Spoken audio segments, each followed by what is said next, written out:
लोकसभेचे विरोधी पक्षनेते राहुल गांधी आज महाराष्ट्र दौऱ्यावर. पुणे शहरामध्ये छात्रों की गूंज कार्यक्रमाचं आयोजन.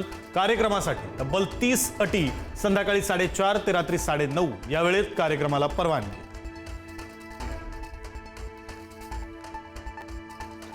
राहुल गांधींचा कार्यक्रम छात्रों की गूंज नाही तर पैशांची गूंज. नवनाथ बन यांची टीका.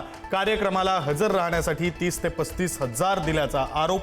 तर मोदी शहांप्रमाणे राहुल गांधींना पैसे देण्याची गरज नाही, ते लोकप्रिय नेते संजय राऊतांचा पलटवार.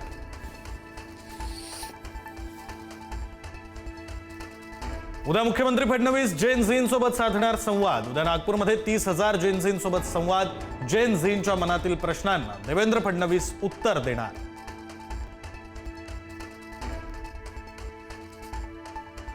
राहुल गांधींच्या दौऱ्यापूर्वी पुण्यामध्ये सीओईपी कॉलेजमध्ये अखिल भारतीय विद्यार्थी परिषद आणि काँग्रेस कार्यकर्ते भिडले. राहुल गांधींच्या कार्यक्रमाला उपस्थित न राहण्यासाठी अखिल भारतीय विद्यार्थी परिषदेचे कार्यकर्ते तरुणांना धमकावत असल्याचा काँग्रेसचा आरोप. पुण्यातल्या राड्या प्रकरणी 50 ते 60 जणांविरुद्ध गुन्हा दाखल. युवक काँग्रेस आणि काँग्रेस कार्यकर्त्यांवर शिवाजीनगर पोलीस ठाण्यात गुन्हा दाखल. काँग्रेसच्या पदाधिकाऱ्यांनी मारहाण आणि शिवीगाळ केल्याचा आरोप.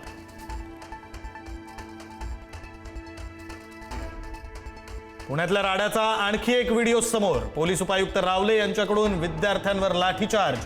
पोलिसांनी केलेल्या लाठीचार्जवरून बाळासाहेब थोरात आक्रमक.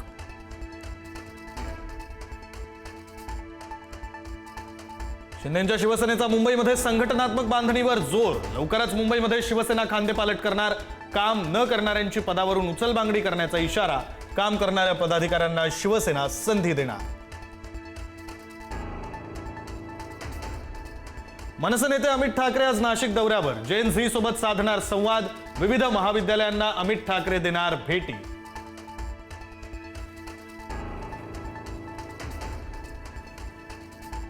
ठाकरेंच्या शिवसेनेच्या नगरसेविका विशाखा राऊतांचं कुणबी जात प्रमाणपत्र रद्द. जात प्रमाणपत्र सक्षम प्राधिकरणानं दिलं नसल्याचे समितीकडून नमूद. विशाखा राऊतांच्या नगरसेवक पदावर टांगती तलवार. बीएमसीच्या विद्यार्थ्यांच्या सहलीवरून नवा वाद होण्याची शक्यता. आरएसएसशी संबंधित कॅम्पसमध्ये सहल. तब्बल 2,46,00,000 रुपये खर्च करणार. सोनं आणि चांदीच्या दरामध्ये मोठी वाढ. सोन्याच्या दरात 6,000 रुपयांची वाढ. सोन्याचा आजचा दर 1,60,000 रुपयांवर तर चांदीच्या दरातही 10,000 रुपयांची वाढ.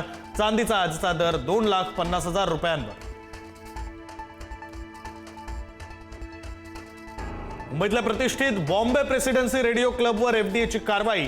किचनमध्ये माशांचा प्रादुर्भाव. मृत झुरळ. उघडे झुरळांचे ट्रॅप. जमिनीवर ठेवलेले खाद्यपदार्थ आणि अस्वच्छ रेफ्रिजरेटर आढळल्यानं परवाना निलंबित. लग्न जमवण्याचा आमिष दाखवून भोंदूकडून फसवणूक. विशाल खंडागळेला पोलिसांकडून अटक. अघोरी पूजेच्या बहाण्यानं 77,000 रुपये उकळल्याचा आरोप. भोंदू आणि साथीदार दोघांनाही अटक. विदर्भामध्ये आजपासून पावसाचा जोर वाढण्याचा अंदाज. 25 ते 30 ऑगस्ट आणि 1 ते 7 सप्टेंबर दरम्यान 2 टप्प्यात चांगला पाऊस अपेक्षित.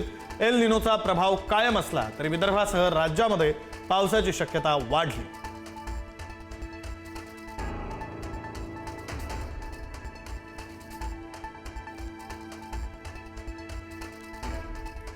ॲक्सिस बँक फायनान्स कंपनीच्या सेक्रेटरीला लाखोंचा गंडा.